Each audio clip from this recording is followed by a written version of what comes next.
This thing here is called a CV axle, also known as a drive shaft or a half shaft. The way this works is you have either on the left side or on the right side of a front wheel drive car, you have this drive shaft that comes out of the transmission, which connects here. This particular shaft is from the left side of a front wheel drive car. So you have this part being connected to the transmission, which when the transmission then, as it says, transmits the power to the drive shaft. So it spins that. And over here, on the other end of the drive shaft, you have the hub of the wheel, which turns left and right. These things here are called CV joints.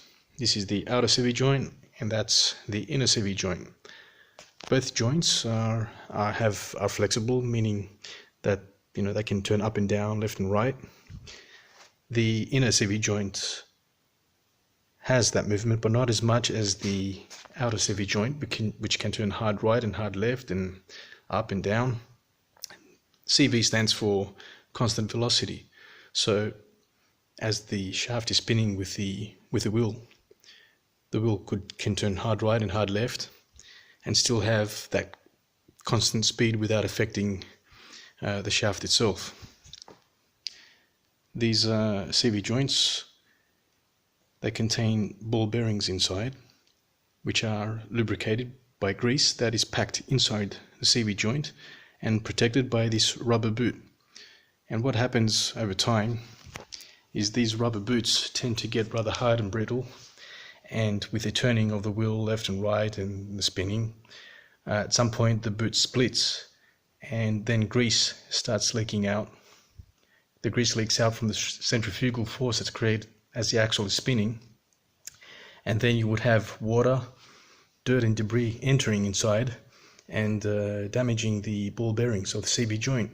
So when you would then turn hard right or hard left, sometimes you might hear this clackety clack sort of sound, and that's the sound of the ball bearings that are already worn out inside the CV joint. So what we do in this instance, it's much easier just to replace the entire axle.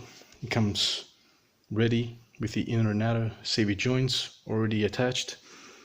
Alternatively, you can just replace the CV joint itself, but since the process involves having to remove the CV axle just to get to the CV joint to remove and put the new CV joint on, it's much easier time-wise to replace the entire axle itself.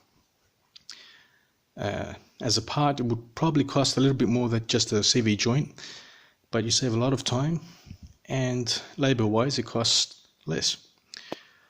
A new CV axle also comes with a new nut that goes at the end. This is where the hub of the wheel sits, giving also the axle gives motion to the wheel hub, which in turn turns the wheels itself. The new nut goes along here, securing the new axle in place at the hub, and yeah, that's about it. That's your CV axle, drive shaft, half shaft.